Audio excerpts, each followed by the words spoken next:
பீகார் மாநிலத்தில் கர்ப்பம் தரிக்க முடியாத பெண்களை கருத்தரிக்க வைக்கும் ஆண்களுக்கு 13 லட்சம் ரூபாய் வரை வழங்குவதாக கூறி நூதன மோசடியில் ஈடுபட்ட கும்பல் போலீசாரிடம் சிக்கியிருக்கிறது. ஏஜென்சி வைத்து இளைஞர்களுக்கு வேலை கொடுத்த மோசடி கும்பல் சிக்கியது எப்படி?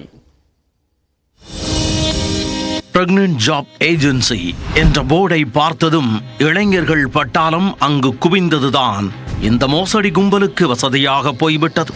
கர்ப்பமாக்கினால் காசு என்று விளம்பரம் செய்து கஷ்டப்படாமல் பணத்தை கறந்த கும்பலின் நூதன மோசடியின் பின்னணி என்ன?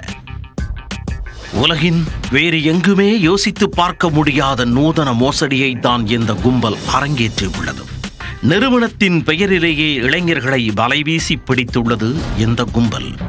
அப்படி என்ன நூதன வேலை என்று பார்த்தவர்கள் சற்று வியந்துதான் போகினர். பிரெக்னன்ட் ஜாப் ஏஜென்சி, இதுதான் அந்த நிறுவனத்தின் நூதன பெயர். குழந்தை பெற முடியாமல் தவிக்கும் பெண்களை கர்ப்பமாக்கினால் லட்சத்தில் பணம் கிடைக்கும் என்பதுதான் இந்த நிறுவனத்தின் நூதன விளம்பரம். பீகார் மாநிலம் நவாடா பகுதியில் அமைந்துள்ள இந்த நிறுவனத்தில் பதிவு செய்து கொள்ளும் நபர்கள் குழந்தை பெற முடியாமல் தவிக்கும் பெண்களை தேர்வு செய்து அவர்களை கர்ப்பமாக்கலாம். இதற்காக முதலில் 799 ரூபாய் செலுத்தி நிறுவனத்தில் பதிவு செய்து கொள்ள வேண்டும். பின்னர் பெண்களின் புகைப்படங்களை நிறுவனத்தினர் அவர்களுக்கு வழங்குவார்கள். பெண்களின் அழகை பொறுத்து 5000 ரூபாய் முதல் 20,000 ரூபாய் வரை வைப்புத் தொகையை இளைஞர்களிடம் வசூல் செய்வார்கள். பணம் செலுத்தும் இளைஞர்கள் அந்த பெண்களுடன் உல்லாசமாக இருக்க அனுமதிக்கப்படுவார்கள். அந்த பெண் கர்ப்பமடைந்தால் சம்பந்தப்பட்ட ஆண்களுக்கு 13 லட்சம் ரூபாய் வரை தொகை வழங்கப்படும். அவ்வாறு கர்ப்பமாகாவிட்டாலும் ஆறுதல் தொகையாக 5 லட்சம் ரூபாய் வழங்கப்படும் என அந்த விளம்பரத்தில் அறிவிக்கப்பட்டிருந்தது. இதை பார்த்த இளைஞர்கள் சம்பந்தப்பட்ட நிறுவனத்தில் பணத்தை செலுத்த படையெடுத்தனர்.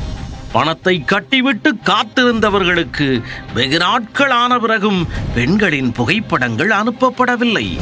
காத்திருந்து கடுப்பானவர்கள் நேரடியாக சென்று பார்த்தபோதுதான் அது கப்சா கும்பல் என்பது தெரிய வந்தது. சில்லறைத்தனமான ஆசையில் சிக்கி பணத்தை இழந்திருந்தாலும் அவர்கள் போலீசாரிடம் சென்று புகார் கொடுத்துள்ளனர். இப்படி ஒரு நூதன மோசடியை இதுவரை கேள்விப்பட்டிராத பீகார் போலீசார் சிறப்பு புலனாய்வு குழு போலீசாரிடம் விசாரணைக்கு விட்டுவிட்டனர். எஸ்ஐடி போலீசார் விசாரணையில் இந்த மோசடிக்கு மூளையாக செயல்பட்ட முன்னா என்பவரை பிடித்தனர். அவருடன் சேர்த்து மேலும் 8 பேர் கைது செய்யப்பட்டனர். விவரமாக யோசித்து விவகாரமான பிசினஸ் தொடங்கியுள்ள கும்பலின் நூதன மோசடி நாடு முழுவதும் பெரும் அதிர்வலைகளை ஏற்படுத்தியுள்ளது.